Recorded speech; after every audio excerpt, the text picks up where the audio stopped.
लाहौर के मियो अस्पताल में मुबैना तौर पर गैर मयारी अद्वियात से 16 मरीजों में रिएक्शन, 2 अफराद जिंदगी की बाजी हार गए।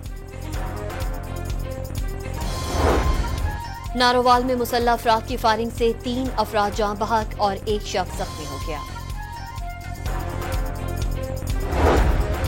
मचियारी में कौमी शाहराह पर 2 ट्रेलर और 1 टैंकर में आग लग गई।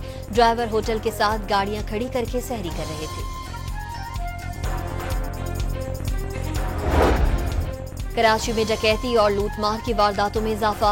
नाज़माबाद मैट्रिक बोर्ड ऑफिस के करीब शहरी की फायरिंग से 2 मुबैना डाकू हलाक। शफीक मोड़ के करीब गार्ड की फायरिंग से डाकू मारा गया।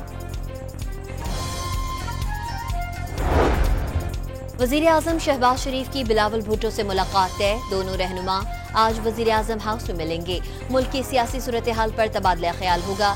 बिलावल भुट्टो दोनों जमातों के दरमियान मसाइल को उठाएंगे। पार्लियामेंट का मुश्तरका इजलास आज दोपहर 3 बजे स्पीकर अयाज सादी की ज़ेर सदारत होगा। सदर आसिफ अली जरदारी हुकूमत के पहले पार्लिमानी साल की कारकर्दगी पर इजहार ख्याल करेंगे।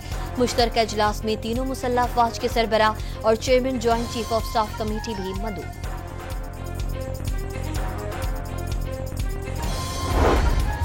मेयर कराची मुर्तजा वहाब का लियारी की यूसी का दौरा, सेवरेज पंपिंग स्टेशन का दौरा भी किया। मुख्तलिफ यूसी में प्योर लगाने के काम का भी मुआयना किया। और स्टेट बैंक आज मॉनेटरी पॉलिसी का ऐलान करेगा। शरह सूद में 1% तक कमी का इम्कान।